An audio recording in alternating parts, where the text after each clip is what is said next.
Boss, can we start? All right. So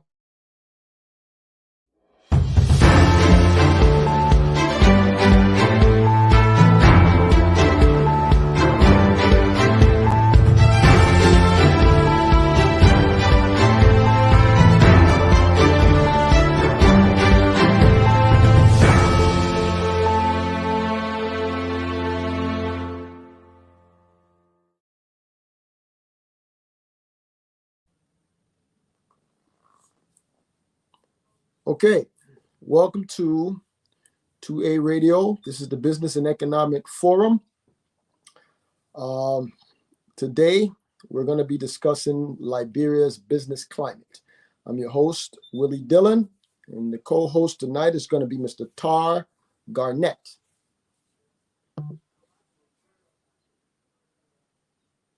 So today we have Mr. Aries Tenwa.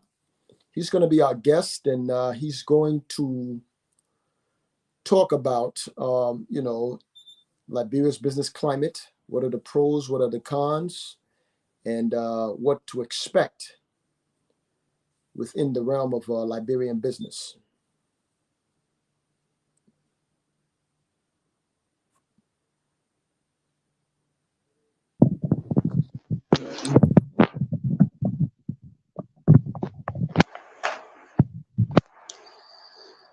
Again, welcome to 2A Radio.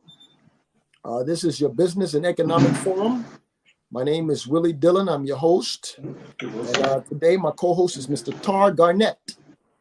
And we're going to be discussing Liberia's business climate, what to expect, what are the pros, what are the cons, and, what is it that Liberia or the Liberia business atmosphere has to offer, and what entrepreneurs can tend to face in that environment. So, Mr. Tenwa, good morning. How are you?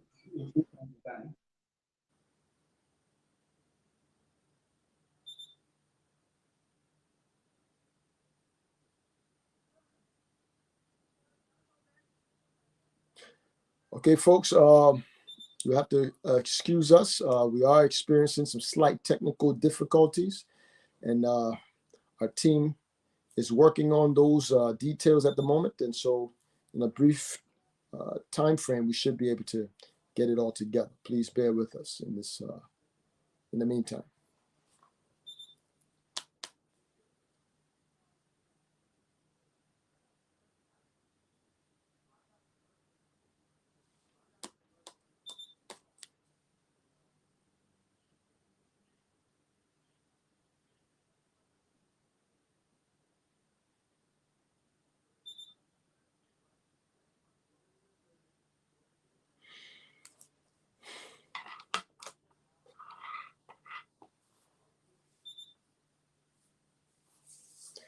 We may have to go to a commercial break or interlude in the meantime until we can get this these difficulties ironed out.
Sweet kiss our liver. Now go along. You take it from Peter today, Paul will take it from you tomorrow, mama. Sweet, sweet, living is sweet, oh, whether rich or poor. Boy, don't pray for long fellow, he can pray for long life. As long as they live, you know, the better we grow.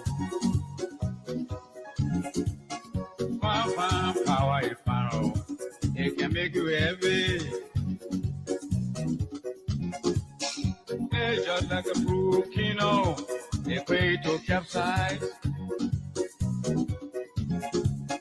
Sweet, sweet kiss our liver. Not for go along. You might be can eat it, or a picture can eat it. Kiss our liver, kiss our liver, oh, sweet kiss our liver. Not for go along.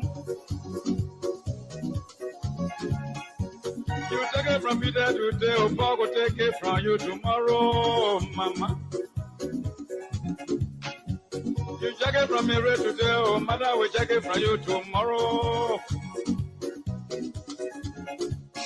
Fine, oh, fine, may your feel. But people do to you, you have to cry.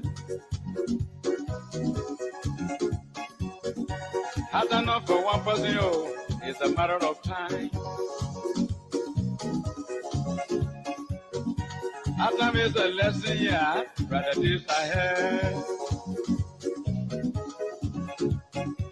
Sweet, sweet kiss our liver, not for go alone, mama. Human being can eat it, oh, the deer can eat it. Go our liver.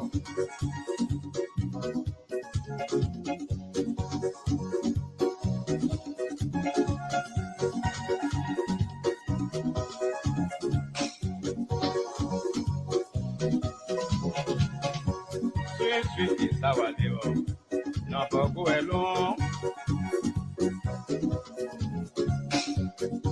Human beings can eat it, or a creature eat it too. Sweet, sweet, living is sweet, oh, whether rich or poor. Why not pray for long fellow? They can pray for long life. As long as they living, the better we grow. You take it from me right today, oh, Mary will take it from you tomorrow, mama. Hey. You take it from Peter today, oh, Paul will take it from you tomorrow. Fine, power is power, it can make you heavy. Looking like a crook, you know, a way to capsize. Kesawalio, Kesawalia, Kesawalia, mama, no for go alone.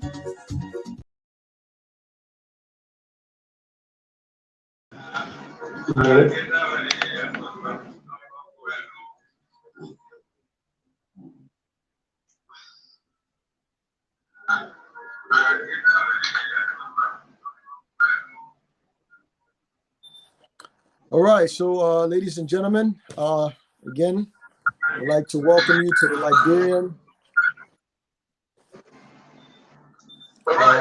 This is the Business and Economic Forum. We're going to be discussing Liberia's business climate. The reason we're discussing this is because we see that things are difficult in our country. There's been an economic slowdown in the country.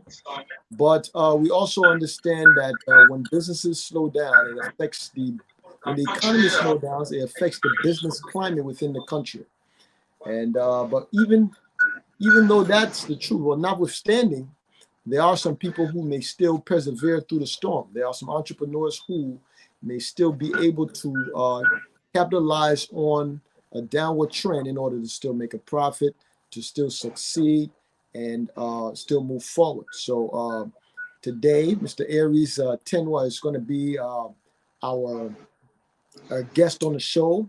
He is an entrepreneur, and we're trying to tap into that to find out, how is it within the business climate? How can someone still thrive in such turbulent times? And also, what advice does he have for, entrepreneurs in and outside of the country about, persevering, succeeding, and moving forward in good or bad times? So in a few minutes, we're going to bring on Mr. Tenwa, Mr. Aries Tenwa, and then he's going to be able to elaborate on these things, let us know, specifically what industry he's in, how is that industry faring in these days and times, this downward trend. And as we know, the downward trend is not only in Liberia. We know that there's been economic stagnation even in the greatest economies in the world at the moment. The United States is feeling the pinch. China is feeling the pinch. And so, from what I understand, Mr. Tinwa is a very prominent businessman in his industry. And we want to know, if those people are feeling the pinch, how is it in Liberia? And even if it's difficult, what can be done? So, Mr. Tinwa, are you there? I'm here. Okay. Can you hear me? Yes, I'm hearing you. Not too loud and clear, but at So least I'm hearing you. I'm going to do this introduction. Hello, ladies and gentlemen. My name is Willie Dillon. As stated before, I am your host here today on the Business and Economic Forum. Today, we're going to be discussing Liberia's business climate. And as I stated, I am the host. My co-host is going to be Mr. Tar Garnett. We have our guests, which I've spoken of so elaborately, but I will introduce him again, Mr. Aries Tenwa. And he is an entrepreneur and as well as a social activist in our country, in Liberia. And so we're going to be finding out from him what are his views when it comes to the Liberia business climate. And so, Mr. Tenwa, we're going to give you the floor. Please introduce yourself. Let us know the business industry that you're involved in. What are your passions, your motivations, and so forth? Please take the floor. So, thank you very much, Mr. Host and co-host Tag Garnett.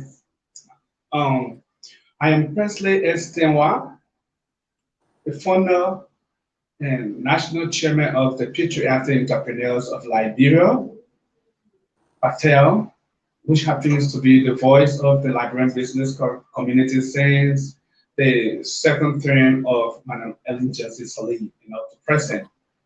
Patel was founded to advocate for Liberians' own businesses, both in and outside of Liberia.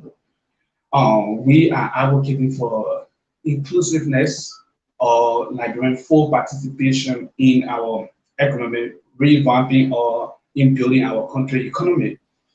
Our main goals and focus are to bring grassroots business people to their fortune height so they can be able to become decision maker in the economic basket. So I'm Presley Estenwa once again. I am a leader of the Patriotic Entrepreneurs of Liberia, an executive council member of the Liberian Chamber of Commerce. Today, I'm happy to be here for us to discuss training national issues that are affecting our business community, most especially Liberian-owned businesses. So I thank you very much for inviting me here. Okay, Mr. Tenwa. So I guess just trying to elaborate further or to investigate further. So you were telling us about Patel, saying that you are, the head of Patel in Liberia. Now, do you have a business of your own? And what type of business do you have? And how did this business transition into you becoming a part of this organization, please? So, me being member of the business community, I started doing small business since 1999, 2000 when I was in high school.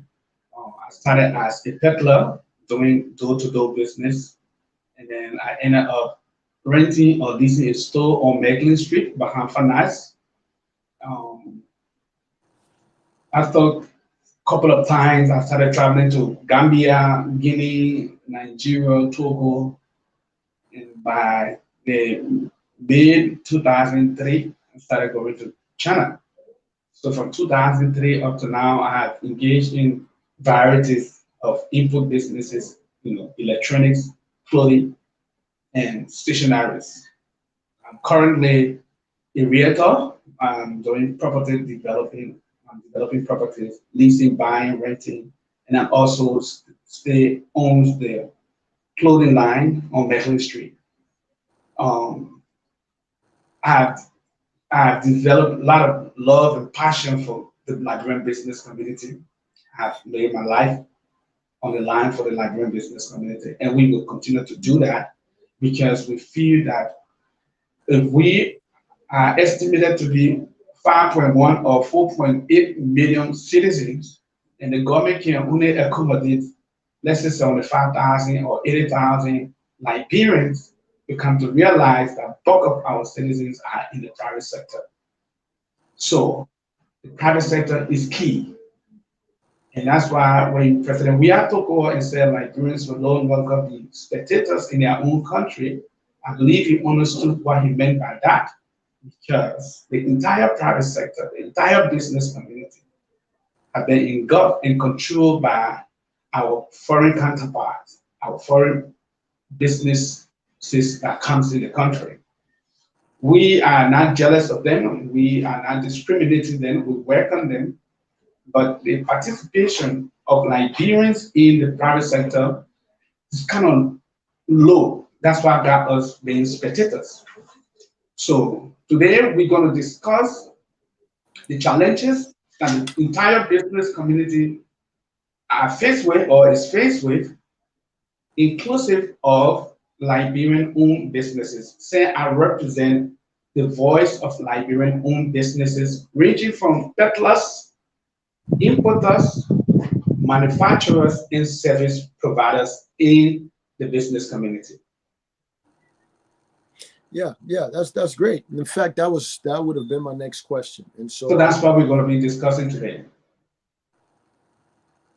Yes, of course. And as I stated, that was the next question. The question was that I needed you to please let us know more manufacturers, importers, service providers.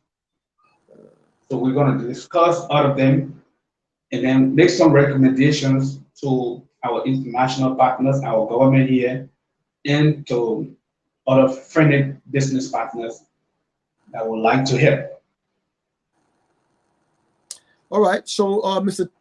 Tewa, can you please tell us about some of the challenges that are faced specifically in the industry that you find yourself in, and then try to make that relate to just the economy at large, as far as when it comes to businesses engaging in the economy, please. So we have, I mean, almost all of the challenges that can enable us to grow as peddlers or small businesses persist. They stay kind of the same.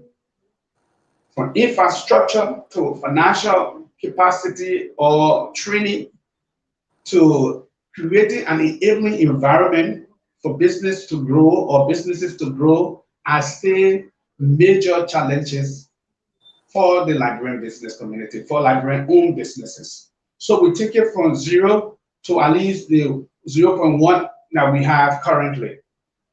The 0 could be those that are on the street, the peddlers on the street. They are 60% of the people that we are championing the cause for, or we are protesting for, or we are advocating for. Those peddlers on the street rights have been violated by the government in support with our foreign counterparts that comes in the country. Most of the foreigners and aliens that comes in the country, do not abide by the liberalization policy, an act established in 1973 to enhance and buttress the efforts of Liberian small businesses or startups in the country to grow and develop their capacity or grow their capacity. So the peddlers on the street are just wayward or disbanded, disorganized. They're just moving around. That's why you see, if you visit Liberia today, you're going to see peddlers walking as far as to the executive mansion. There's no part of the city that you don't see peddlers. There's no part of the city that you don't see people peddling in their hand. I mean, they're carrying slippers in their hand, they're carrying cutlasses and knives in their hand to sell, they're carrying padlocks. I mean, they're just everywhere. And the underlying factors are there. They are very glaring. You can see it transparently, but the government has failed to address the issues that got the peddlers on the street. And these are our future business leaders, because in Africa, entrepreneurs and small businesses have to start from zero to somewhere. So we respect them, we hold them in high esteem, but the issues that are affecting them need to be addressed by the government. When President Weah took over, he invited the patriotic entrepreneurs of Liberia, of whom I am the current chairman, and the Liberian Business Association. We presented a manifesto to the president. In that manifesto, we asked him to issue an executive order giving Liberians in the business community an exclusive right to do retail. The reason why we said that was statistically, Liberians are just retailers. The foreign visitors and foreign investors are the ones that are doing the major manufacturing and importation. So for us, for example, if you are a foreign business partner to Liberia or an investor in Liberia, and you have the distributor rights to distribute rugs in the country or supply rugs on the market, you shouldn't be allowed to open retail outlets in and around the city or around the country to retail rugs that you have to manipulate or the sole distributor rights to import in the country. In economy, these are corruptions or fraud, because you cannot be the judge and the jury of your own products. So we go back to Lefoco across the bridge. Lefoco is the manufacturer of mattresses and plastic utensils for homes. They produce plastic chair, they produce mattresses, dishes, and whatever it is, polythene and things.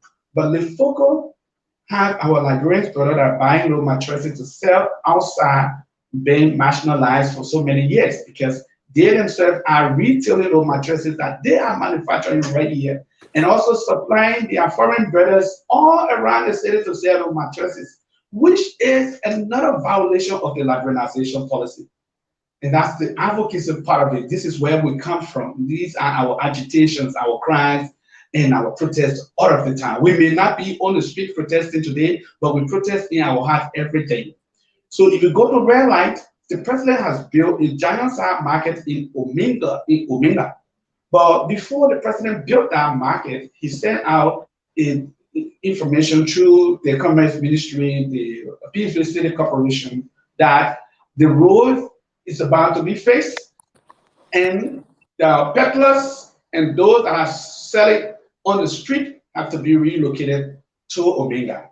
We had a press conference, the records are there, asking our leader to do some due diligence to ensure or to assess the underlying factor for which Liberians are peddling or locomoting or gallivanting or whatever it is on the street without, any redress. But they did not do those assessments.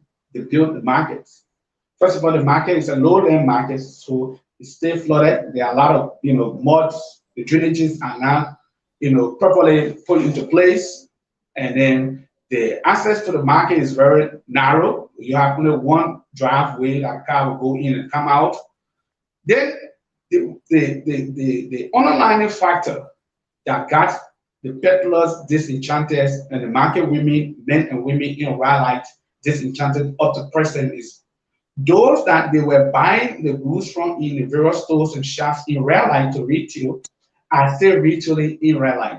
So for example, if I'm supposed to buy from Tar Garnet store in Fiamma to sell, and everybody knows Fiamma is the marketplace for Tar Garnet's product, and you are now taking me in front of Tar Garnet store to go to a fleet market or retail hub, then you have to advise or instruct Tar Garnet to only wholesale.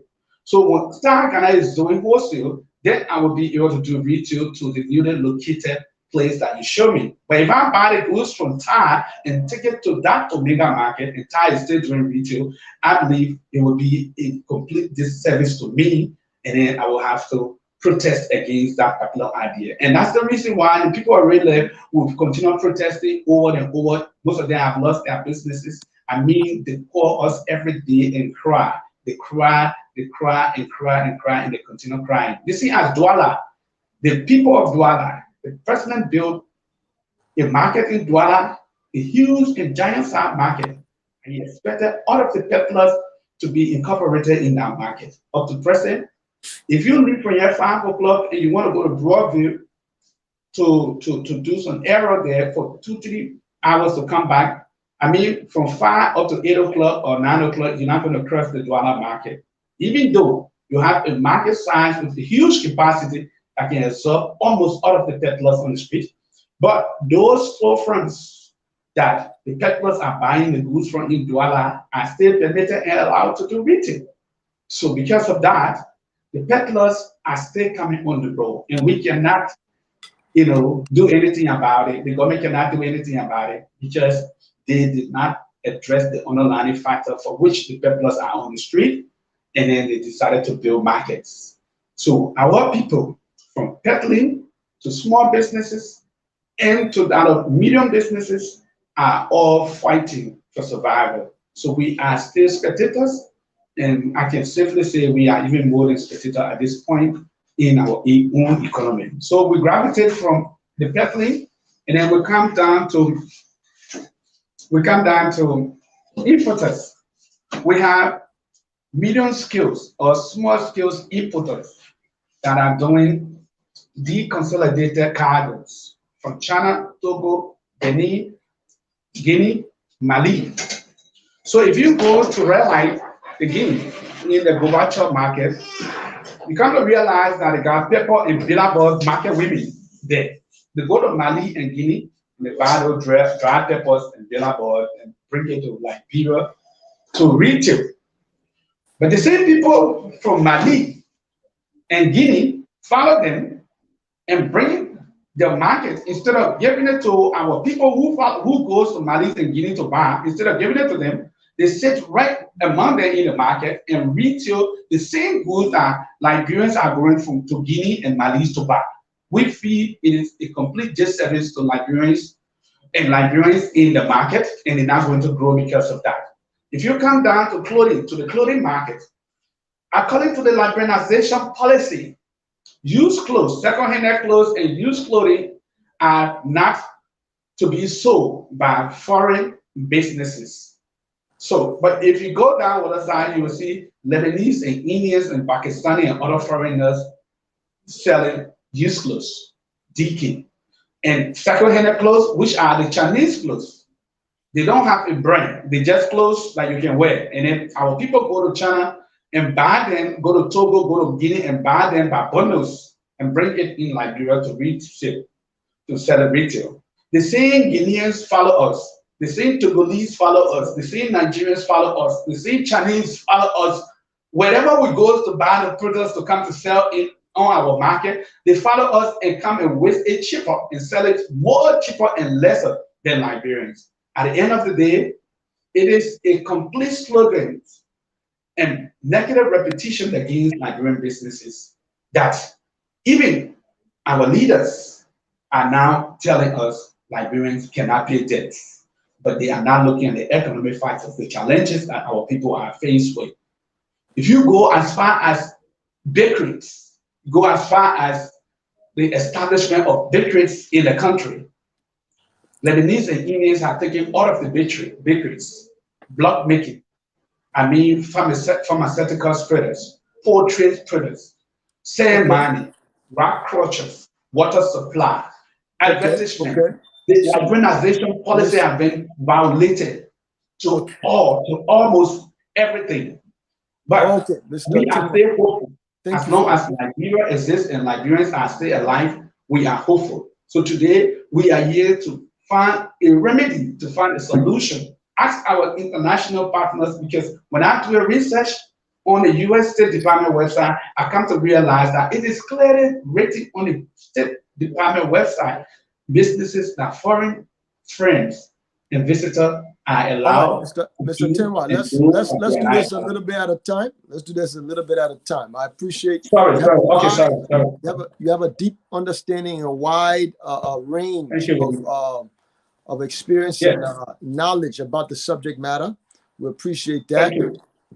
Thank you. What I also want to find out from you is that you said that you are a part of both the Chamber of Commerce as well as the Patel, right? Yes. It's a social yet economic advocacy group on behalf of business people in the country, right?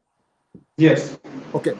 All right. So now my question to you now is, have you guys been able to work with the government, right?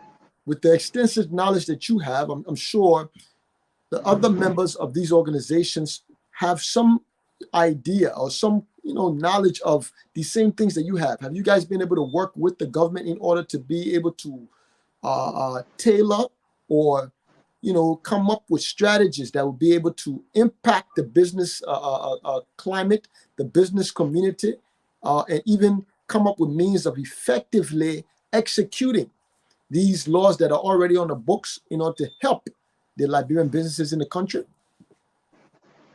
So yes, Mr. Dillon, I think the issue of us working with the government is something that we do, and we're always doing continuously, and we're doing up to now. But I think the government is almost like a turtle. Whenever you waste water, it just runs smoothly on the bike, and then nothing comes out of it.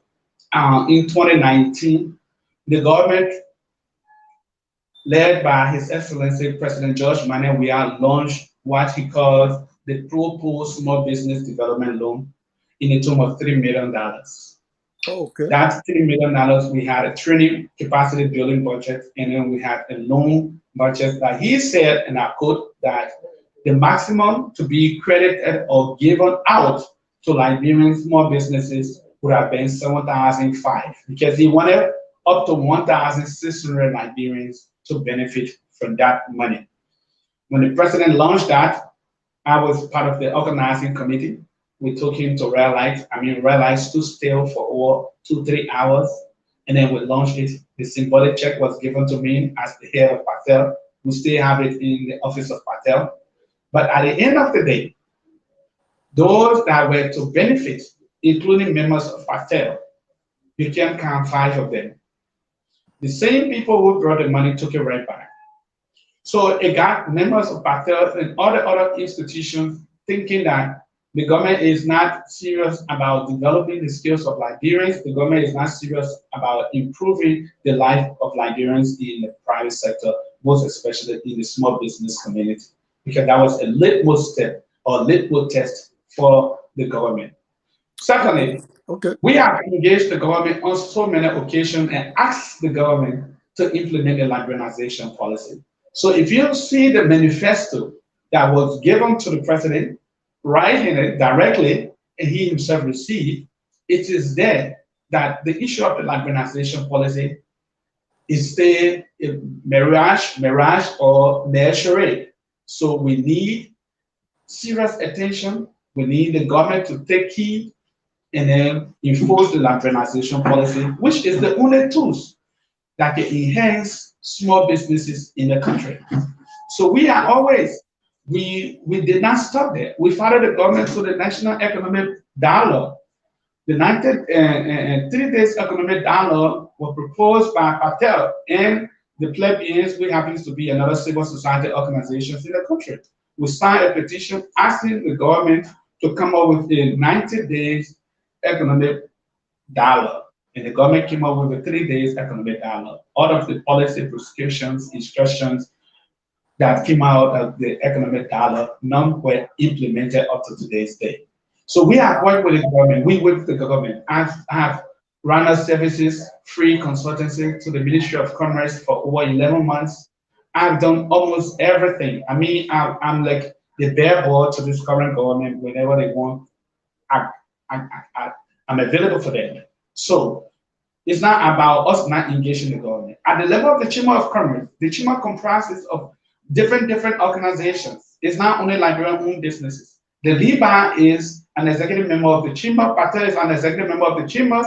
The Fuller Business Association, the Indian Business Association, the Lebanese Business Association. I mean, all nationals from every sector in the business community are executive members of the Chamber of Commerce. When we took the authority, or we took the mantle at the Chamber of Commerce, we engaged the Lebanese business community, the Fuller business community, and the Indian. The Indian previously agreed through the Indian business community president that was deported out of the country that he would have started Liberians with $3 million gold supply. We were so happy about that. All we were waiting for is to consummate that deal. But in the process, he got deported because of, quote unquote, what the government thinks terms to be his involvement, or some gossip about his involvement in some protests that were to be held by the business community. So we went back to square one. But as we speak now, the issues are intensified. The issues that are affecting Liberian small businesses have intensified. We need the international community support. We need the government support. We need almost everybody. It's like all hands on deck. Okay. This is where we are. So we are working with the government, but the government need to do more. Okay. So also, what I would like to find out is that, like you said, you are part of the chamber as well as with Patel. Leaving the government aside, are there any private initiatives coming from the chamber or from Patel that can provide, or provide training, or have them collaborate with local banks to provide either micro loans or regular loans to help strengthen Liberian businesses? Are anything of such going on? The training, collaborating with to provide financing. So Mr. DeLong, the issue of macro loans and credit, unless for grants, I wouldn't propose macro loan and credit until the instruments, such as the Liberianization policy, can be fully implemented by the government. Until the government can implement and enforce the Liberianization policy, I don't advise the government giving Liberian business small loans, because it is like you are giving me a knife to fight a man that have AK with 3 magazines. Whenever you want to give Liberian businesses money to do a particular business to grow in that sector, it has to be exclusive so they can be able to fight among themselves. Why were you giving money to go to China to bring clothes from China when the Chinese themselves bringing the very clothes? Why were you giving money to go to Togo or Guinea and Mali to bring clothes in Liberia to sell when the Guineans and the Malians and the Togolese themselves bringing this very clothes that I'm buying from Togo to Liberia? So we are championing a cause for the Liberianization policy to be enforced. There should be a special preference in a system set up just as China, Nigeria, Ghana, and every other country are doing. If you go to China today, they take you to be an investor. Whether you went there as a refugee, you are not allowed or permitted to do businesses that the Chinese are doing. Just by the fact they have one of the world's biggest economies. If you go to Ghana, they take you to be an investor.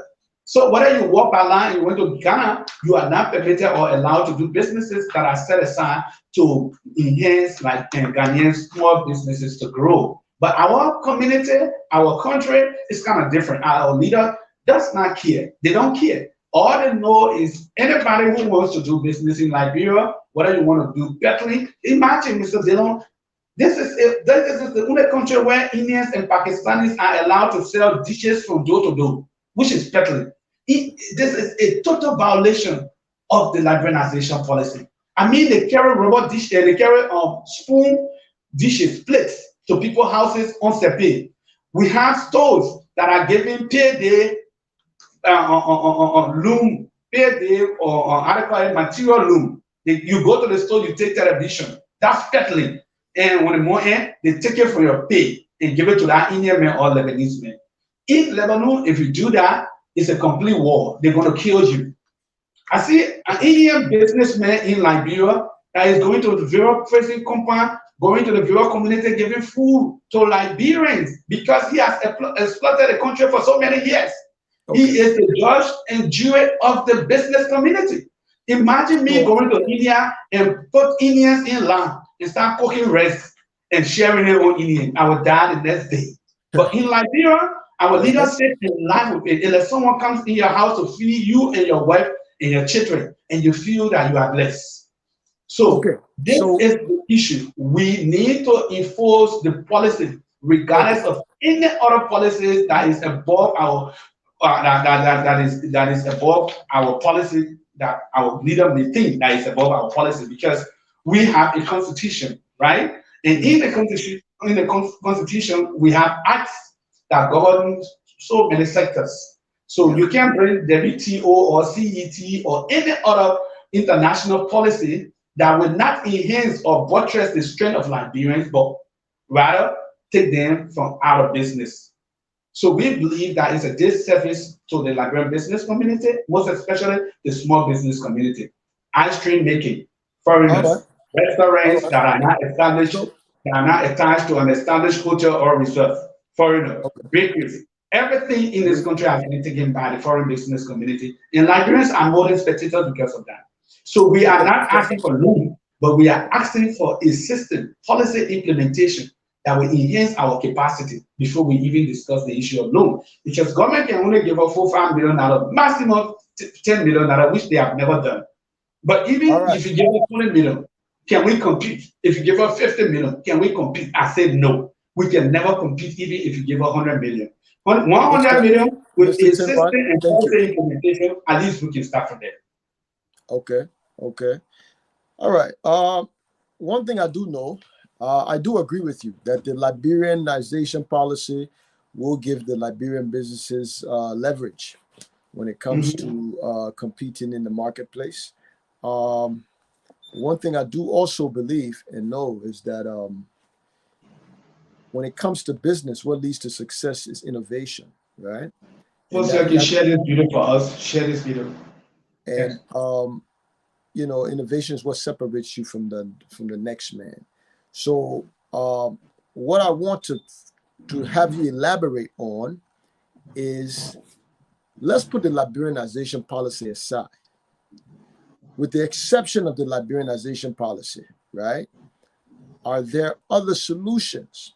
Are there other things that Liberian businesses can do? Or are you saying that without the Liberianization policy, the typical Liberian is inept and cannot compete? Please answer the question. With the exception of what? Can you come back? With the exception of the Liberianization policy, what other mechanisms you think Liberians can put in place so that they can empower Liberian-owned businesses? With the exception of the Liberianization policy, you will need capacity building such as training and the promotion of locally manufactured products to be sold on the Liberian market. Again, in the aspect of the Liberianization policy, we can only work on what we can produce. We can only grow by what we can produce domestically. So if the issue of the Liberianization policy cannot last right now or cannot hold, then Liberians and the government have to focus on local manufacturers in the country, meaning Liberians that are providing services, Liberians that are producing whatever it is here locally from the local content. You have to invest more money into it.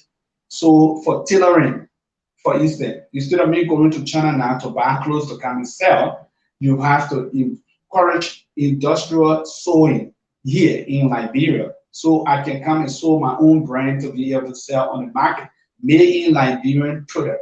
So the only remedy to us fighting this particular war or succeeding in this war is by the government investing in Liberians' local businesses that are manufactured or produced here, investing in services, investing in local supplies, investing and building their capacity, like training, like you rightly said before, training. We can train you to produce. We have done it before through the same Liberian Chamber of Commerce.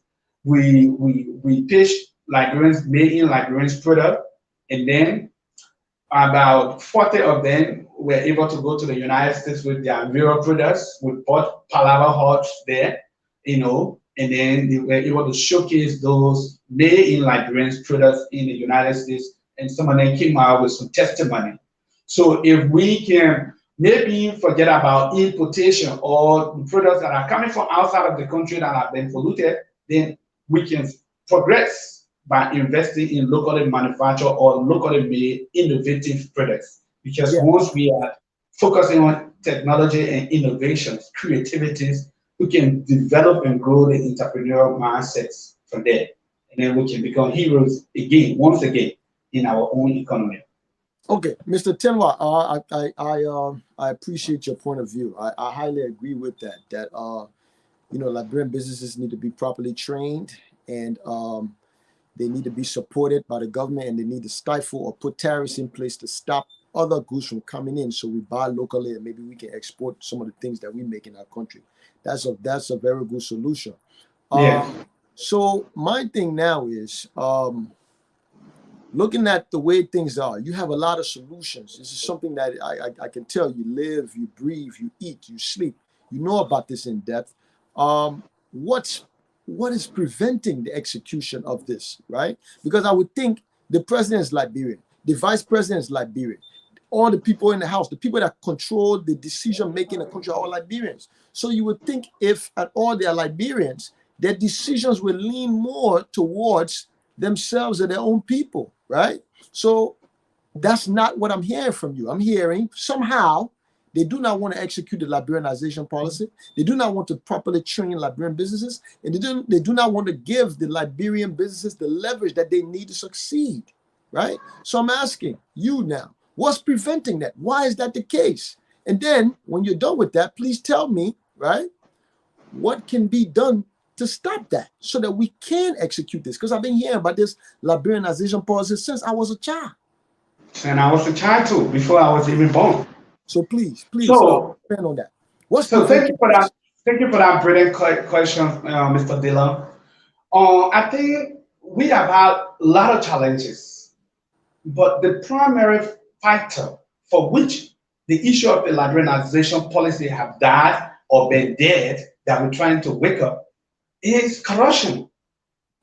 I mean corruption in all forms, because 90% of the businesses that are established under an administration in this country have some political support, political backing. So the issue of the Liberianization policy cannot lie when the politicians are the ones that are giving licenses to the foreign firm to establish, and they are holding secret shares. That's the reason why you can see they will say Liberians are fronting. If you go to the 9th Street Street, you come to realize that he is in total violation of the Liberianization policy. But behind the scene, there's a Liberian who has never sold Street that has his name on the registration document, supported by a government official. The recommendation that we are going to make today will clearly give you and I a pathway or a light to follow. We have come up through the consensus of our people with an idea that will settle the entire dispute between the government and the business community, especially Liberian small businesses. The vice president, the president, the chief justice, the minister of justice, every one of them will have a role to play in the new policy that we are trying to prescribe or we are proposing. So I can't hold the president responsible for not implementing or enforcing the liberalization policy. I can't hold the vice president responsible for not implementing or enforcing the liberalization policy because their hands are tied with the same visitors or foreigners that they're giving lessons to establish in the country, because they have what we call interest, vested interest. The president may have interest, the vice president have interest, the speaker have interest. As long as they have interest in those foreign businesses, their interest in Liberian-owned businesses will be very less, and at most cases will be zero. So they have zero interest in developing Liberian-owned businesses. They have 100% interest in promoting the foreign businesses. That's why you see road construction contracts are given to the foreigner. Stationary supply are given to the foreigner. Water supply are given to the, and even sand supply are given to the foreigner because of vested interest. But we are going to propose here today a recommendation, a policy recommendation that you and I can take and champion. So as long as we champion that, any leader that comes to power, he will be forced to adhere of abide by the policy, and we can take it as a tool to defend ourselves. All right, so Mr. Tenwa, we are winding down with the time, so I'm going to give you this. I'm going to give you this time now to go ahead and tell us what the recommendation, the solution that you have come up with. Because my question was two-part. What's the problem? Now, what's the solution? Please let us know. Thank you very much, Mr. DeLong. Thank you for asking all of the tough questions, and we are here to always answer. I hope I will have the opportunity to always be here on this platform. It's very unique. We have conducted a survey, a national survey in the 15 countries. We have asked Liberians and experts in the diasporas and everywhere. And the recommendation that we have gathered from our people is for the current administration and any other administration, future administration, to establish an autonomous agency.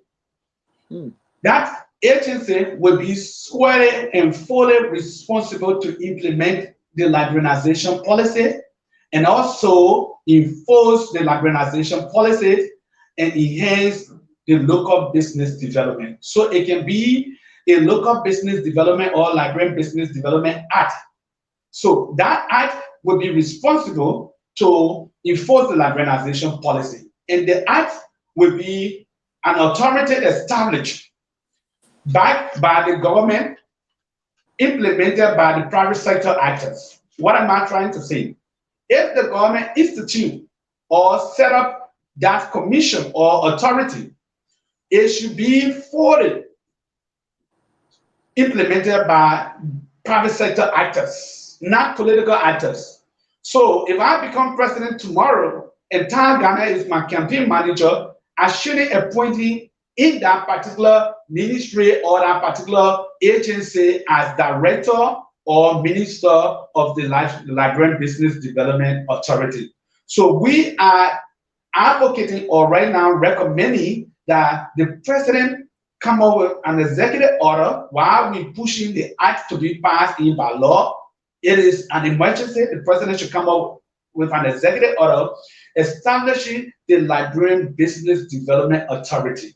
That Business Development Authority will be closed with the responsibility to implement the liberalization policy, will be closed with the authority to disburse grants, loan, train Liberians' capacity, come up with a creative and innovative idea to develop businesses, building up markets, building up fleet markets, giving loans, enforcing policy, contract laws, rent, lease, whatever it is that will enhance and develop Liberia businesses and take the economy from where it is in the hands of Liberians will be discussed right in that authority. The reason why I said authority, Mr. Dillon, is because if you come up with a bill, they will send it under the Ministry of Commerce.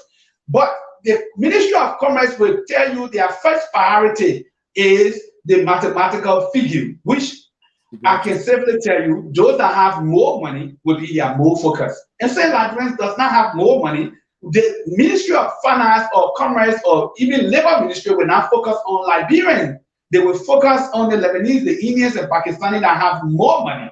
So if a Lebanese man who have $40–50 million appears in front of the commerce minister, and Presley is sitting there, she will say, Presley, can I talk to you for a meeting? Because why? The people who are paying more taxes, who are bringing more money are around.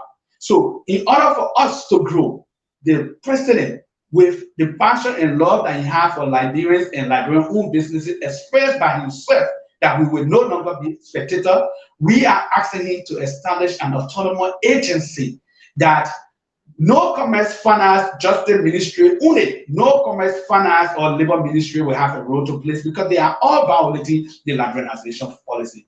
We need a specific attention, and those that will be appointed in that authority should be Liberians that are not politicians, Liberians that are doing business, that are in the private sector, that have records of doing business, so they can steer the affairs of the liberalization policy. And thank you. So I believe that that is a brilliant idea. That's a brilliant idea, and that's why we say innovation. It is innovation that leads to progress, not just looking at problems, but also coming with innovative ideas and solutions. Right. One thing I would like to add to that is we live in a data-driven world, right? So everything is led. We're in the information age. Everything is led with information.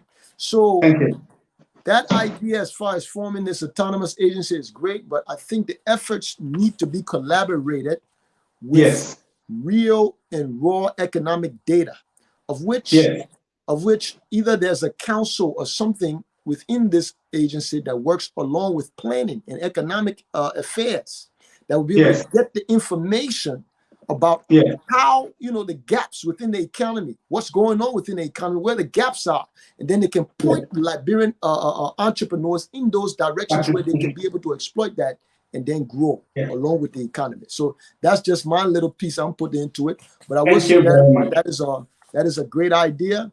And on that note, sir, I would like to tell you thank you. Thank you for your time and your efforts. And we'd like to let you know that you are officially now a member, Mr. Tinwa, of the Business and Economic Forum that we have here at 2A Radio. From time to time, we'd like to tap into your expertise and, just to give us more light on what's going on in the country. And I'm going to give you this. We have about 3 minutes left. Just going to give you this time now to put in the final words. And then we'll be going off the air. So please, Mr. Tinwa, thank you very much. Thank you very much, my senior host and my co-host. Thank you very much for the length of time that you have afforded me today. I know the message is resonating. The message is going out there. We are not just noise makers. We are not just spectators. We have visions. We have love for our country. We are advocating for Liberians that don't have dual citizenship. We are advocating for Liberians that when there's war in the country, they will only go to the girl display camp within Liberia. Our advocacy is non-discriminatory. Our advocacy is non-xenophobic. It is not xenophobic. We are advocating for Nigerians that can afford to put bread on their table, that can afford to carry 3 square meals at a particular given time within a day. So my party comment is Liberians should unite to champion this cause. Liberians that are assigned with the president, Liberians that are living with the president, Liberians that are living with the justice minister, Liberians that are living with the chief justice, Liberians that are living with the vice president. I mean, Liberians from all walks of life should champion this cause. We are asking the government to establish an authority, an autonomous agency to bring the issue of Liberian business development to book, to bring the issue of the implementation of the liberalization policy to book. It shouldn't be a commerce, finance, justice ministry or labor ministry thing. It should be in a box. It should be in a square box that you can clearly see that when there are budgetary allotment, where in every year we see figures going to small business development, we see figures going to small business empowerment, but the business people themselves are complaining because there's nobody to audit them, there's nobody to ask them because they are not in a focused location. We are asking this government to establish an autonomous agency that will bring the entire Liberian business community to a particular spot that you can see it, that our international partner, World Bank, USAID, can now go and support Liberian-owned businesses in that particular agency. I submit this proposal to you, Mr. DeLong, and give you the authorization. I commission you to take this information and spread it. It's a good news, just as the gospel is to be spread. Please help. A Liberians you have today could be the future leader of our country. And we believe in the private sector is where the brains are, is where people can come out to become stakeholders in our society. So thank you for affording me the time, Mr. Tar Garnett. Thank you, Mr. DeLong. Thank you. And I'm humble. I am very glad and happy to have been here. And there's no way I can praise you more than what I'm doing now. Thank you. Let God bless you. Let God bless our Mama Liberia as we continue to champion the cause. Thank you very much. And thank you for your time, sir.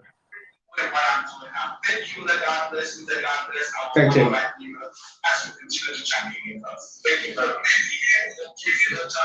Thank you.